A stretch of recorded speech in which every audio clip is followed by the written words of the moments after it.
Buenos días a todas y todos. Bueno, el día de hoy vamos a tener una charla con el licenciado Carlos Ángel Matías Montoya, quien es el representante, el delegado del Instituto Nacional de Pueblos Indígenas en el estado de Morelos, y también nos acompaña el licenciado Jorge Enrique Pérez, también del Instituto Nacional de Pueblos Indígenas del estado de Morelos. La intención de esta charla es, bueno, primero que nada dar a conocer las características del artículo 2 constitucional que reconoce que la característica de los pueblos indígenas en el estado mexicano se debe a sus la característica pluricultural del estado mexicano se debe a la presencia de los pueblos originarios. Y en este sentido también nos interesa que ustedes, como licenciados en intervención educativa y como licenciados en pedagogía, conozcan estas características de nuestro país, porque ustedes van a poder facilitar y dialogar con el Estado en las comunidades y en los pueblos en donde se ubiquen. También ellos nos harán favor de comunicarnos las características de las becas que tienen desde el Instituto Nacional de Pueblos Indígenas para quien se autodescribe como indígena o que pertenece a una comunidad indígena, independientemente si habla o no la lengua. Entonces, estas becas están dirigidas para jóvenes de nivel licenciatura y posgrado, para maestrías y también para los procesos de titulación que ya nos irán comentando. Y bueno, en este sentido pues son información y que es útil para todos ustedes. Agradecemos pues la presencia de la doctora Patti Chévez, que es la coordinadora de licenciatura en intervención educativa, también de la maestra Dalia Evelyn Sánchez Fuentes, que es la encargada de prácticas en nuestra institución y que también será la posibilidad de tener un escenario. Hace algunos años, antes de la pandemia, tuvimos estudiantes que estuvieron haciendo prácticas profesionales también en ese instituto y que también es una posibilidad de prácticas o de servicio social. Y bueno, sin más, le damos la palabra al licenciado Matías, a quien agradecemos su presencia el día de hoy. Muchas gracias. Pues muy buenos días. Pues nos da mucho gusto saludarles aquí en la Universidad Pedagógica Nacional. Muchas gracias por la presentación y también agradecerle a las autoridades de esta institución pues que nos hacen esta invitación a poder platicar con ustedes sobre un tema pues que consideramos es de suma relevancia y que se va posicionando cada día más en las políticas públicas del Estado mexicano, pero también tiene un impacto directamente en nuestras comunidades originarias o nuestras comunidades indígenas. Me acompaña el compañero Jorge Enrique Pérez de la comunidad de Hueyapa, en el estado de Morelos, y les vamos a compartir una revista que se llama México Indígena. Es una revista ya, déjame hablar nada más, ya antigua. Sin embargo, dejó de editarse varios años, durante 2 sexenios pasados, y se retoma a partir del sexenio de 2018 a la fecha. Esta es una revista que ha llegado a las comunidades más remotas del país y que, bueno, pues se plantea los programas, los proyectos, las políticas, la comunicación de las comunidades y que, bueno, ha tenido gran relevancia. Queremos compartirles que lo que hoy es el Instituto Nacional de los Pueblos Indígenas es una dependencia del gobierno federal y que es la autoridad en materia de pueblos indígenas y ahora también del pueblo afromexicano. La institución nace siendo con otro nombre que se llamaba Instituto Nacional Indigenista. El INI, como bien se le conocía, sus políticas públicas tenían que ver más que nada con la recolección de la historia, con la recolección de los saberes a través de las danzas de las comunidades, de las lenguas indígenas, de sus formas de construir, de sus rituales, de su gastronomía, de su medicina tradicional, entre otros aspectos culturales. Es decir, que la política indigenista tendía hacia lo cultural. Pensar en los pueblos indígenas era pensar en la cultura y hasta cierto punto en lo folclórico. Por ejemplo, aquí en su universidad, pues seguramente en estas fechas pues se hacen danzas regionales, se hacen representaciones culturales, y mucho de eso pues tiene su base en los pueblos y comunidades indígenas. A mí me gustaría preguntarles si alguno de ustedes conoce alguna comunidad indígena en el estado de Morelos, y si es así, que alce la mano quien sepa qué comunidades existen en Morelos. ¿Ustedes conocen alguna? Coyotepec, Yapan, Tela del Volcán, por allá, ¿escuché? Azochapan, Coajomulco,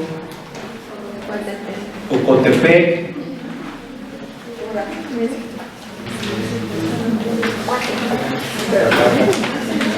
casi no se escucha como que murmuran, pero no se escucha bien. No tengan miedo de equivocarse. Coatetelco. ¿Cuál? Chamilpa, Xochocotla. Pues como ustedes se dan cuenta, son muchas las comunidades indígenas en el estado de Morelos. Antes del 2024, el gobierno de México no sabía cuántas comunidades había ni en Morelos ni en todo el país. Era una duda, porque ahora sí vamos a revisar este documento que ustedes tienen en sus manos. Este es un documento muy importante, está plasmado en la revista México Indígena, pero es una publicación del Diario Oficial de la Federación y es una reforma a la Constitución Política de los Estados Unidos Mexicanos. Es la reforma al artículo 2, y el artículo 2 es específicamente sobre pueblos indígenas y el pueblo afromexicano.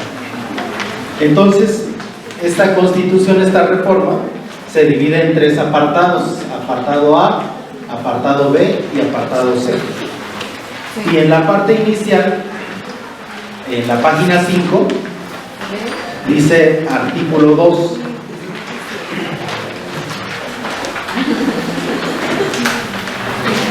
Le voy a pedir aquí a las señoritas que están en esta segunda, tercera fila, que nos ayuden. La señorita que está a mi mano derecha, que nos ayude con el primer párrafo, que en realidad es solo un renglón, y luego la señorita que le sigue, el segundo párrafo, la señorita que sigue, el tercer párrafo, y así vamos a mano izquierda hasta llegar al 1, 2, 3, 4, 5, 6, al sexto párrafo, antes de llegar al apartado A. Esos son los primeros 6 párrafos de la Constitución. Así se lee la Constitución, a través de párrafos, a partir de apartados, a partir de incisos y a partir de fracciones. Entonces, si gusta empezar, señorita, por favor, ¿su nombre? ¿De dónde es usted originaria? Adelante. Artículo 2. La nación mexicana es única e indivisible, basada en la grandeza de sus pueblos y culturas. La nación tiene una composición pluricultural y multiétnica sustentada originalmente en sus pueblos indígenas, que son aquellas colectividades con una continuidad histórica de las sociedades precoloniales establecidas en el territorio nacional y que conservan el desarrollo y transmiten sus instituciones sociales, normativas, económicas, culturales y políticas. Hay tantito pausa. Entonces, aquí en este párrafo, en el primero, es un párrafo, por decirlo, de seguridad nacional. Es decir, que muchos años no se le quería reconocer a las comunidades con autonomía y libre determinación, porque en un pensamiento anterior de gobiernos neoliberales se pensaba que darle autonomía a las comunidades era como hacer muchas naciones. Íbamos a hablar de un país dividido y que iba a haber pues procesos de subordinación y que iban a hacer lo que querían y que no iba a haber gobernabilidad en el país. Nada más equivocado de ello, porque ahora que las comunidades son sujetos de derecho y tienen autonomía y libre determinación, pues están ejerciendo su rol, pero dentro, en el marco constitucional, es decir, que dice la nación es única e indivisible, seguimos siendo mexicanos, a pesar de que tenemos una lengua, una cultura, una forma de pensamiento, incluso reglas internas propias, seguimos perteneciendo al país de México. Y dice que el país de México está basada en la grandeza de sus pueblos y sus culturas. Y eso pues ustedes lo han visto en los diferentes niveles educativos, pues de dónde vienen nuestras culturas originarias, ¿no? Tenemos la cultura olmeca, que es la cultura madre de todas, la cultura tolteca, la cultura maya, la cultura mexica, entre otras culturas que han existido. Algunas han evolucionado o algunas han dejado de existir, pero algunas otras siguen vivas y más vivas que nunca. Y luego entonces dice que la nación tiene una composición pluricultural y multiétnica, sustentada originalmente en sus pueblos indígenas, y que tienen una continuidad histórica. Esto es muy importante, la continuidad histórica. Es decir, que para que se consideren comunidades indígenas originarias, tiene que haber una continuidad histórica desde tiempos precoloniales hasta la fecha. Cuestiones, por ejemplo, la lengua indígena. La lengua náhuatl, igual si me pueden decir qué otras lenguas indígenas conocen o hayan escuchado, los escucho. Náhuatl, maya, zapoteco, purépecha, mixteco, un poquito más fuerte,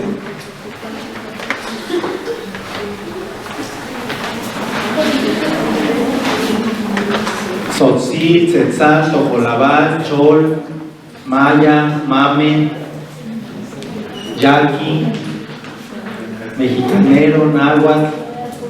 Bueno, ahorita les vamos a decir cuántas lenguas indígenas se tienen reconocidas en el país y cuántos pueblos indígenas hay y cuántas comunidades indígenas hay en Morelos. Ahora sí continuamos. La conciencia de su identidad indígena deberá ser criterio fundamental para determinar a quienes se aplican las disposiciones sobre pueblos indígenas. Aquí este párrafo significa, dice, la conciencia de su identidad indígena deberá ser el criterio fundamental para determinar a quienes se le aplican las disposiciones. Este párrafo se conoce como la autoadscripción, y en la Constitución se reconocen dos tipos de derechos para los pueblos indígenas: los derechos individuales de las personas indígenas y los derechos colectivos de las comunidades indígenas. Los derechos individuales dice que la autoadscripción es el requisito para considerarse indígena, es decir, que si, por ejemplo, aquí el joven Héctor decide autoadscribirse como indígena, siempre y cuando sea mexicano, independientemente de dónde haya nacido, qué lengua hable, de dónde sean sus papás, el Estado mexicano lo debe de tratar como indígena. Pero si, por ejemplo, la colonia La Satélite, por poner un ejemplo, decide llamarse indígena, tendrá que cumplir otros requisitos que ahorita ustedes van a leer. Es decir, la conciencia de la identidad es lo que está en nuestro inconsciente, es lo que está dentro de nosotros. Por eso se llama la conciencia de la identidad. Eso es un criterio personal, eso es un criterio propio que nadie nos puede negar, es una conciencia. Eso es subjetivo. Eso no lo podemos medir, no lo podemos palpar, es un criterio. Pero para que sea una comunidad sí tiene que haber criterios objetivos, que ahorita los vamos a ver. Continuamos. Son comunidades integrantes de un pueblo indígena, aquellas que forman una unidad social, económica y cultural, asentadas en un territorio y que reconocen autoridades propias de acuerdo con sus sistemas normativos. Ahí está lo que les acabo de decir. Este párrafo, que es el 1, 2, 3, 4, cuarto párrafo del artículo 2, es el que determina quién es una comunidad indígena y quién no. Dice, son comunidades integrantes de un pueblo indígena aquellas que forman una unidad social, económica y cultural, asentadas en un territorio y que reconocen autoridades propias de acuerdo a sus sistemas normativos. La unidad social, económica y cultural se refiere a actividades propias de la comunidad que, si bien no todos desarrollan, pero que la gran mayoría reconoce. Por ejemplo, a lo mejor si nos vamos a San Andrés de la Cal o a San Juan Tlacotenco en Tepoztlán, podemos identificar algunas actividades económicas que se reconocen, por ejemplo, la apicultura o la agricultura. Son actividades que la comunidad reconoce. O si nos vamos a Coatepec, la alfarería. Otro aspecto cultural es la lengua indígena, la mayoría lo hablan o lo reconocen. O algún tipo de vestimenta, si nos vamos a Tetelcingo, o si nos vamos a Hueyapan, sus telares de cintura. Esos son aspectos culturales y que si los comercializan se convierten en actividades económicas. Y también habla de cuestiones sociales, es decir, se reconocen como sociedad. Ya ven que en los pueblos dicen, aquí todos nos conocemos. Eso estamos hablando de una unidad social. Es más, cuando hablan de alguien siempre se refieren a su familia primero, es el hijo de la señora, es el vecino de tal, para tener una referencia social. A eso se refiere con la unidad social. Y luego dice que tienen que estar asentados en un territorio. Aquí en México se reconocen tres tipos de propiedad en general, hay más, pero en general. Es el territorio comunal, que son los bienes comunales, el territorio ejidal, que son los bienes ejidales, y la pequeña propiedad. Entonces, para ser considerados una comunidad indígena también tienen que cumplir este criterio de territorio, de tierra. Y cuando se hizo el ejercicio para el reconocimiento de las comunidades, teníamos que primero identificar, hay una página en el internet que se llama el PIN, que pertenece al Registro Agrario Nacional, y ahí se mete uno y pone el nombre de la comunidad, el estado, de la república, el municipio, y te arroja qué tipo de propiedad de la tierra cuenta, si es ejido o si es comunidad, y también dicen qué años fue reconocido ese territorio por decretos presidenciales en su mayoría de los casos. El territorio comunal, bienes comunales, si algunos vienen de algunas comunidades, pues sabrán que en los pueblos hay una oficina del comisariado de bienes comunales y hay una oficina del comisariado de bienes ejidales. La comunidad, los bienes comunales, son la tierra indígena que fue expropiada, fue ocupada por los españoles, por las haciendas, luego en el tiempo de la hacienda, y después en tiempos de la revolución, con Emiliano Zapata, la recuperan esas tierras. Por eso nuestro lema en Morelos es tierra y libertad, porque se recuperan las tierras y se le regresan al indio, se le restituyen al indio, al indígena, pues en ese tiempo se le llamaba indio, y eso se reconoce en documentos y se les dice, a ver, tú estás en este núcleo, te vamos a reconocer, a restituir este territorio, hasta acá llegaban tus tierras, pero no nada más eso, sino que tú necesitas aparte otro territorio para poder sembrar, y eso se le llama dotación. A la primera es restitución, son tierras comunales. Esa es ya la tierra indígena, es su tierra propia, simplemente se les está devolviendo. Y la otra es que el Estado mexicano dice: te voy a dar otro poco. Ese es el territorio ejidal, es una dotación, que en muchos de los casos en realidad era un territorio grande todo, pero pues por diferentes circunstancias se reconoce solo el comunal y el ejidal. Ahora, dice aquí la Constitución que para que una comunidad sea indígena necesita tener territorio, y el territorio indígena es el territorio comunal. Casi que asociamos donde hay bienes comunales, hay comunidad indígena, o al menos su ejidal puede que haya sido indígena o puede que no necesariamente. Eso sí puede variar. Continuamos ahora sí. El derecho de los pueblos indígenas a la libre determinación se ejerce en un marco constitucional de autonomía que asegure la unidad nacional.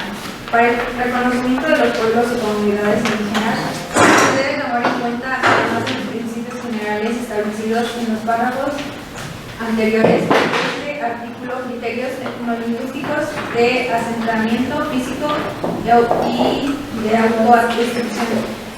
¿Qué sigue? Se reconoce a los pueblos y comunidades indígenas como sujetos de derecho público con personalidad jurídica y patrimonio propio. Muchas gracias.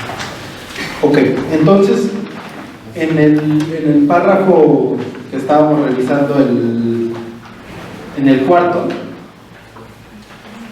además de la unidad cultural, económica y social, además del territorio, dice que se reconocen sus autoridades propias a través de sus sistemas normativos. En el estado de Morelos, las autoridades fungen, digamos, son un híbrido. Las autoridades que se reconocen como autoridades indígenas se les ha denominado ayudantes municipales, pero no todos los ayudantes municipales son de comunidades indígenas y no todos se eligen de la misma manera. Anteriormente, nuestras comunidades indígenas, a los ayudantes o a las autoridades comunitarias se les elegía por asamblea comunitaria, a mano alzada. Hagan de cuenta que así como estamos ahorita, se hace una reunión y pues surgen candidatos. Por lo regular, en nuestras comunidades tampoco existía el proselitismo, esto de que voten por fulano, voten por tal color o repartir panfletos, eso no existía. Por lo regular se elegían a personas honorables, personas que ya hayan cumplido otros cargos, como sistema de agua potable, o que hayan sido del ejido, o que hayan sido ronderos, o que hayan sido comandantes o guardias civiles, diferentes cargos que hay en diferentes comunidades.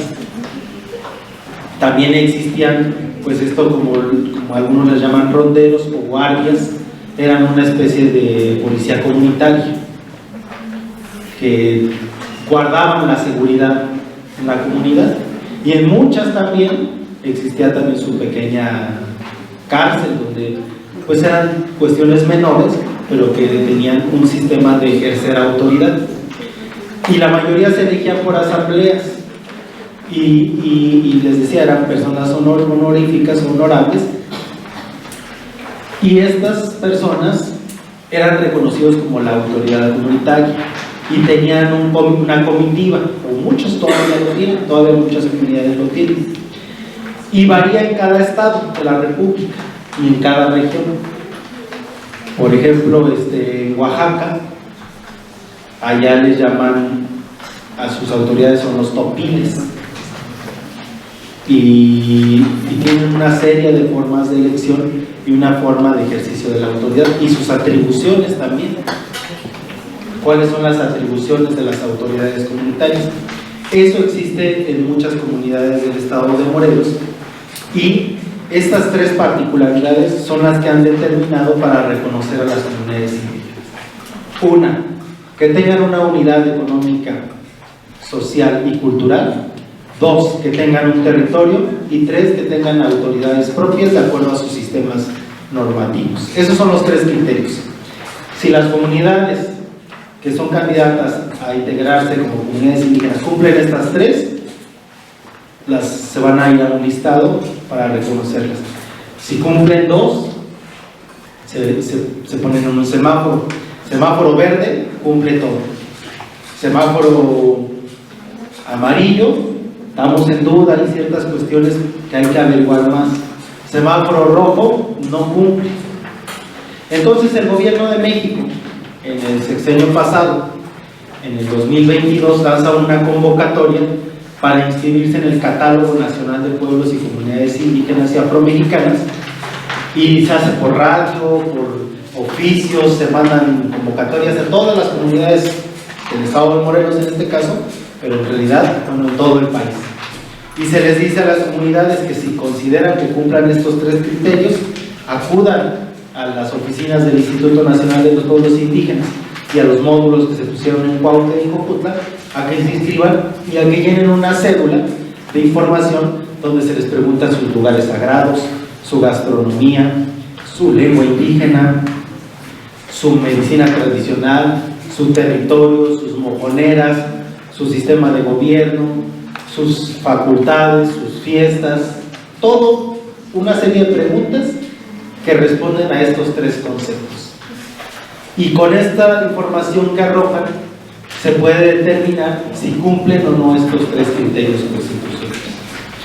En el caso del estado de Morelos, se inscribieron alrededor de 150 comunidades, y de esas 150 duró 3 años el proceso de revisión, 2022, 2023 y 2024, para determinar si cumplen con estas características. Y de esta revisión que ha durado 3 años, se ha logrado determinar 92 comunidades indígenas y afromexicanas. De esas 92, 82 son originarias, es decir, como decía el párrafo que leímos, tiene una continuidad histórica. Por ejemplo, el caso de Chamipa, donde estamos aquí asentados actualmente, es un territorio que ya existía antes de la colonia. El caso de Ocotepec ya existía antes de la colonia. Hueyapa ya existía antes de Huentepec. Pero de esas 92, 10 son comunidades que vienen de otros estados, como Guerrero principalmente, que hablan en la lengua de tlapaneco o el mixteco, y que han venido principalmente a los municipios de Ayala, Tlayacapan, Tlaltizapán y Atatauca, y que llegaron primeramente por cuestiones de trabajo, por jornales, a cortar el ejote, a la caña, venían por temporadas a albergues y se regresaban a sus territorios. Pero con el paso de los años, pues fueron quedándose, fueron procreando a sus hijos, fueron inscribiendo a sus hijos a las escuelas, fueron comprando un terrenito, otro terrenito, se fueron también mezclando con gente de Morelos, al grado que reconocemos 10 comunidades residentes indígenas, evidentemente. Es decir, que su lugar de origen no es el territorio de Morelos, pero que ya conformaron estos criterios. Al menos los otros dos son una unidad económica, social y cultural, porque siguen reproduciendo sus artesanías, siguen hablando su lengua, siguen teniendo actividades culturales, sus fiestas que realizaban en sus comunidades de origen ahora las reproducen en Morelos, y se les denomina residentes porque el único criterio que no pueden garantizar es el territorio. No pueden acreditar un territorio propio, están dentro de otro territorio, que puede ser ejido, o puede ser comunidad, o puede ser pequeña propiedad, pero se les da esa categoría de residentes. Y las otras 82 son originarias, es decir, tienen una continuidad histórica desde tiempos precoloniales a la fecha. Ahora, el Estado mexicano, ¿cómo ha tratado a las comunidades en su historia? Les decía yo, el INI, el Instituto Nacional Indígena, la perspectiva era más antropológica, era grabar las danzas, la música, la vestimenta, y hay un repertorio muy grande de toda esa información. Hay museos, como está el Museo de Antropología e Historia, hay colecciones en diferentes institutos, pero esa era la perspectiva. Pero también algo muy peligroso sucedió en esos tiempos, que querían este párrafo que leíamos al principio, la unidad nacional, y se pensaba que, como les decía, pensar en la diversidad era pensar en muchas naciones, por lo que se dedicó el Estado a nacionalizar. ¿Y qué pasó con esto? Se prohibió la lengua indígena. De las escuelas, prohibido hablar el náhuatl, prohibido hablar el mixteco, prohibido hablar el purépecha, porque no nada más era prohibido por parte de los maestros, sino que como iban a la escuela los niños indígenas y los niños mestizos, había mucha discriminación. Y que ahí viene el indio patapatana, y que ya te bajaron del cerro hasta Morazos, y entonces el bullying, y el pobre, y el guarachudo, y el descalzo, y el prieto, todos esos, o sea, era algo muy agresivo, que incluso pues también era un acoso físico. Entonces, los abuelos que hablaban la lengua indígena, que algunos de ellos solo hablaban la lengua indígena, con trabajos hablaban el español. Por ejemplo, en mi caso, mi abuela y mi abuelo, ellos no hablaron el español hasta como los 20, 22, 23 años, no sabían leer ni escribir, pero sus hijos fueron a las escuelas, vivieron toda esta discriminación, porque los abuelos no fueron a la escuela, y en muchos pueblos lo que sucedió es que los abuelos y los papás le decían a sus hijos o a sus nietos: prohibido que hablen la lengua, porque lo que querían era protegerlos de la discriminación. Los papás que habían vivido esa discriminación le decían a sus hijos: ni se te ocurra hablar la lengua en la escuela, solamente lo podemos hablar aquí en la casa, porque si no te van a castigar, te van a regañar, se van a burlar de ti. Es decir, por una cuestión de proteger, se perdió mucha lengua, como es el caso de Morelos. Morelos es el pueblo náhuatl. El pueblo náhuatl es el náhuatl, nuestra lengua originaria, pero a partir de esta prohibición se perdió. Entonces se perdió por dos vías: una por parte del Estado, que quería que solo se hablara en español, y por otra las familias indígenas para proteger a los niños y a las niñas. Y luego también se prohibió la medicina tradicional, porque querían establecer solo un sistema de salud, y lo demás, la partería, las parteras se criminalizaron, y eso, bueno, viene desde la Santa Inquisición, pues, ¿no? Cuando se prohibió y se habló de la brujería y todo este proceso, satanizaron toda nuestra medicina desde ahí. Pero después, ya en el Estado-Nación, también se prohíbe o se minimizan estas prácticas. Es decir, que se quería que se hablara una sola lengua, que se tuviera un solo sistema de salud, que hubiera homogeneidad, como en los de agricultura le llaman como un monocultivo, que todos fuéramos iguales o parejos, cuando en realidad nuestro país es megadiverso. Hay una diversidad de lenguas, de culturas, de pensamientos, de formas de ver el mundo. A eso se le llama la cosmovisión indígena. ¿Cómo lo interpretamos? En algún momento también se pensaba que todos fueran católicos, nada más. Y en las comunidades pues hay una serie de pensamiento espiritual en donde pues varía de cada pueblo indígena el pensamiento, de dónde venimos. Los mayas dicen que venimos del maíz, los zapotecos en una región dicen que venimos del mar, y así diferentes perspectivas que es lo que ha permitido la cultura y que al día de hoy se mantengan. Ahora sí les voy a dar el dato de cuántas lenguas indígenas se hablan en México. Hasta el 2024 se reconocían 68 lenguas indígenas. A partir de la integración del catálogo nacional se reconoció una más y son 69. De esas 69 lenguas, se reconocen 70 pueblos indígenas y se reconoce un pueblo más, el pueblo afromexicano. Entonces son 70 pueblos indígenas y el pueblo afromexicano. En el caso de Morelos somos el pueblo náhuatl, con 82 comunidades, más 10 residentes que son mixtecos y tlapanecos principalmente. Hay algunos otros que son otomís, zapotecos, pero no logran conformar esa unidad.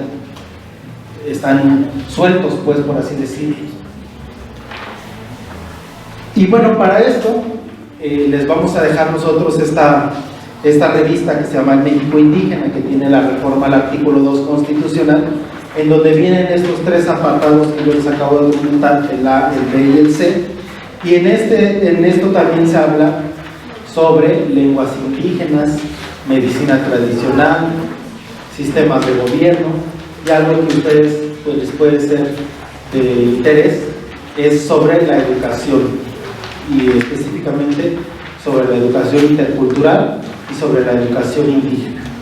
Entonces, pues dice que los pueblos indígenas tenemos derecho a la educación bilingüe, tenemos derecho a la educación intercultural, es más, tenemos derecho a implementar nuestros propios sistemas de educación, nuestros propios sistemas educativos, que han estado prohibidos porque pues eso no se pensaba, que los pueblos pudieran autoeducarse. ¿Cómo creen? Pues el gobierno es el que tiene que educar al pueblo. Pues no, con la libre autodeterminación y autonomía, los pueblos pueden ejercer su propia educación, su propia salud, incluso su propia seguridad, su propia forma de organización y su propia cultura. Tienen esos derechos. Esto se acaba de reconocer en el 2024, es decir, que esto está novedoso, esto está iniciándose, a pesar de que los pueblos lo han venido ejerciendo, nunca se había reconocido en una ley. Ahora, el Estado mexicano no solamente tiene que respetar sus sistemas normativos, la organización de los pueblos, sino que el Estado mexicano lo tiene que promover, lo tiene que garantizar. Y para eso, en el caso del Instituto Nacional de los Pueblos Indígenas, expide sus reglas de operación, en donde las comunidades pueden acceder a proyectos de lengua, de educación, de comunicación, de salud, entre otros. Y como yo les decía, hay derechos colectivos que solamente pueden aspirar a través de comunidad, donde sean avalados por su asamblea comunitaria, pero hay también derechos individuales. En el caso de los derechos individuales, que es también parte del objetivo de esta reunión, es, por ejemplo, tenemos un programa que se llama tercer nivel, atención médica de tercer nivel, y esto no necesariamente tiene que ser avalado por su asamblea para que la persona acceda a estos recursos, sino con el simple hecho que se autoescriba como comunidad, como integrante de una comunidad indígena, puede acceder a este programa. Esto es atención médica de tercer nivel, es decir, de alta especialidad, como algunos tipos de cánceres, entre otros tipos de enfermedades crónicas degenerativas, entre otras, que acuden a la oficina y tienen que ser atendidos en hospitales públicos, tienen derecho a traslados a la Ciudad de México, a los hospitales de alta especialidad, a los medicamentos y a una serie de atención médica. Y otro de los derechos que también se pueden aspirar como individuos es a las becas de nivel universitario. Para ello, pues el instituto otorga una beca mensual de 2.600 pesos a los estudiantes y a las estudiantes que provengan de una comunidad indígena, que se autoadscriban. Para el caso de, por ejemplo, hay algunos que no pudieron o no están en la zona que atienda las becas del bienestar, pero en el caso de las becas del INPI no hay zonas, simplemente el requisito es que sean de una comunidad indígena. Entonces, bueno, pues queríamos también compartirles esta información. Ahorita que terminemos la reunión, el compañero Jorge y compañero Gerardo que está ahí atrás, les van a proporcionar los requisitos para quienes estén interesados. Igual para si algunos otros de sus compañeros que no pudieron estar en esta reunión, que estén en pues básicamente cualquier semestre, desde primero hasta el último semestre, pueden acceder a esta beca. Pero bueno, les digo los requisitos de manera muy general, independientemente de que se los van a hacer llegar ya de manera física. Básicamente pues necesitan la constancia de estudios que se las otorga su institución educativa. El promedio tiene que ser mínimo de 8, tiene que ser con calificación esta constancia.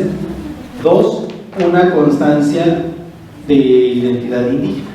Esta constancia la otorga su ayudante o ayudanta municipal de su comunidad. Pues básicamente debe decir que tal persona, Jorge Pérez, es miembro o vive en la colonia, en la comunidad de Chamilpa, y que pues básicamente eso, que es residente, que vive, que habita y que su familia se conoce. Va firmada y sellada por la autoridad comunitaria, y de ahí tiene que ingresar a una plataforma que ahorita se las vamos a compartir. En esta plataforma van a subir su constancia, van a subir las dos constancias, la de la escuela como la identidad indígena, y sus documentos base, pues que es el INE, la CUR, el comprobante de domicilio, entre otras preguntas que le va a hacer ahí la propia plataforma. Y bueno, pues entrarán ustedes, o quien así lo decidan, a una lista de espera. En esta lista de espera pues se van liberando becas, porque así como muchos ingresan, muchos también van egresando. Una vez que concluyen sus estudios de nivel superior, pues se van liberando las becas en todo el país. Estas becas están en todo el país. Y también para los que estén en sus últimos semestres o conozcan a alguien, también hay una beca única de apoyo a titulación. Esta, por lo regular, es para quienes han estado recibiendo la beca del INPI, y en su titulación les dan un apoyo pues para lo que ustedes necesitan, a veces para imprimir la tesis principalmente, ¿no? O el pago, también se hace un pago en la universidad para el derecho a su título, también se puede utilizar este recurso. Bueno, pues vamos concluyendo. Yo les agradezco mucho su atención. Será para nosotros muy importante poder compartir esta información con ustedes, porque pues son futuras y futuros educadores, y que seguramente les tocará también desarrollarse en ámbitos rurales, en ámbitos indígenas, y bueno, pues que sepan que hay una gama de posibilidades que se empiezan a abrir, espacios laborales, oportunidades para acompañar a las comunidades. Y también, si ustedes son integrantes de sus comunidades, pues los invitamos a que se sumen a esos procesos comunitarios, a las faenas, a los tequios, a las reuniones, a las elecciones. Hay una vida comunitaria que muchas veces, pues a pesar de que sabemos que existe, no participamos. La invitación que queremos hacerles el día de hoy es que se involucren en sus comunidades. Se necesitan profesionistas en las comunidades, porque ustedes bien saben que nuestros padres y nuestros abuelos que ahora están fungiendo estos cargos, pues muchos no tuvieron la oportunidad de acceder a la escuela, a una educación, y que ahora les piden oficios en todos lados y una serie de requisitos, y que batallan también para poder lograr acceder a estos programas, a estos recursos.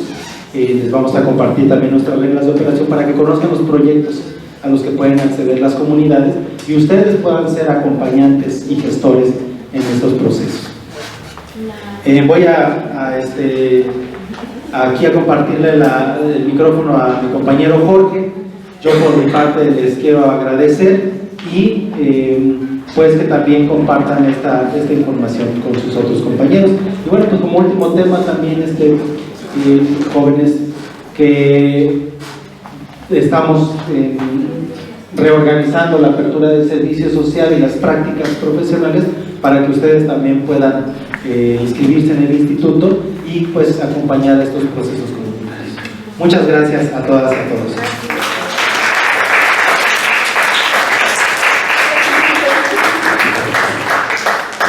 Bien, pues buenos días.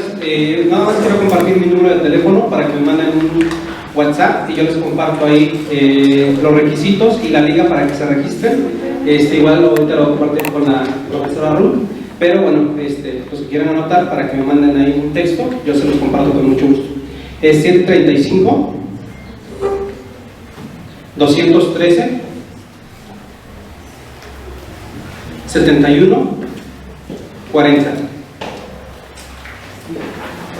Sí. Jorge Pérez, por favor. Soy el particular de aquí del titular, entonces cualquier otro tema que se requiera, con mucho gusto le damos atención y le damos seguimiento. Muchas gracias.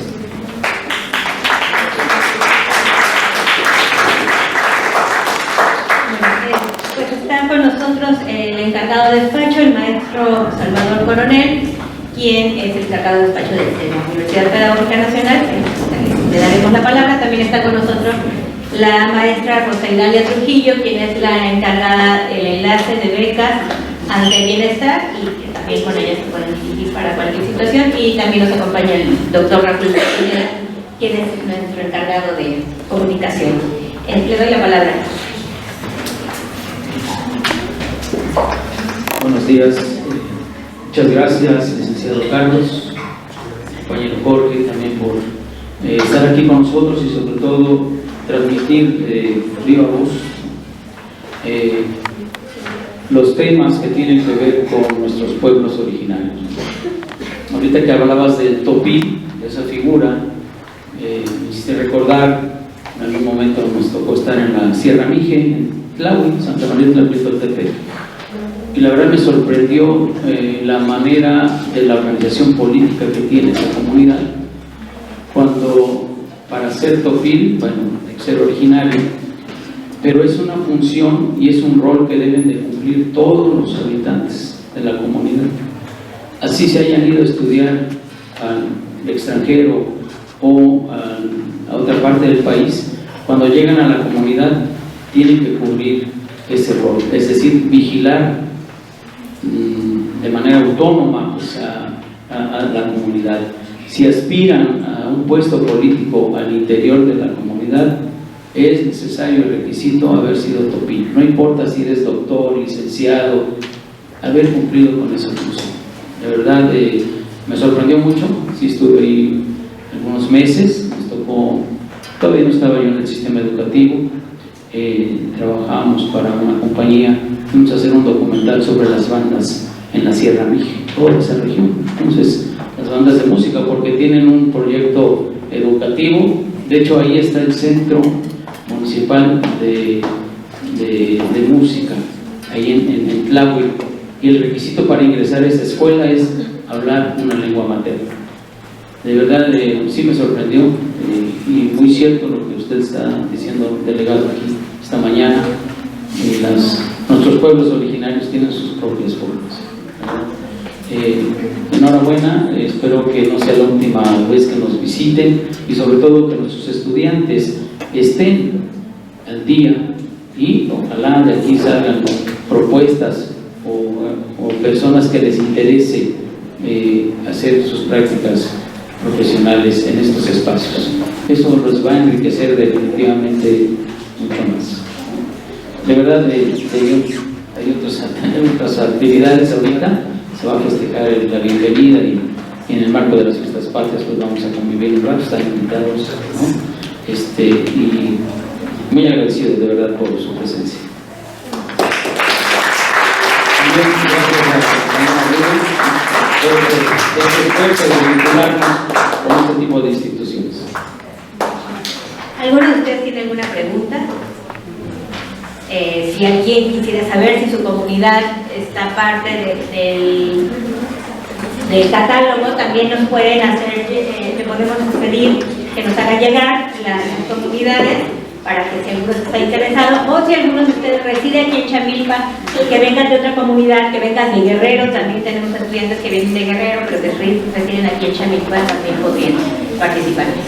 Por último, nada más, si nos pudieran comentar el nuevo proyecto que hay de enseñanza del náhuatl, para quienes sean hablantes. Tenemos aquí varios estudiantes que son hablantes de esta lengua, ¿sí? Y que pudieran participar. Bueno, como les comentábamos, hay diferentes tipos de gobierno. Ahora se reconoce el cuarto nivel de gobierno, que es el gobierno de las comunidades indígenas. Nosotros somos representantes del gobierno federal, del Instituto Nacional de los Pueblos Indígenas. Ahora recientemente la gobernadora del estado de Morelos, que se llama Margarita Saravia, ha creado un instituto de pueblos indígenas aquí en la entidad. Es también un instituto novedoso y acaba de publicar una convocatoria justamente para quienes sean maestros del náhuatl o que tengan experiencia en la enseñanza del náhuatl. Se abrió esa convocatoria para que habrá un apoyo económico para que en sus comunidades enseñen, creen un sistema pedagógico para la enseñanza del náhuatl, y pues habrá un apoyo económico para el maestro o la maestra de lengua náhuatl. La convocatoria está publicada en la página del gobierno del estado, y en el caso del Instituto Nacional de Pueblos Indígenas también hay proyectos para la enseñanza de la lengua náhuatl.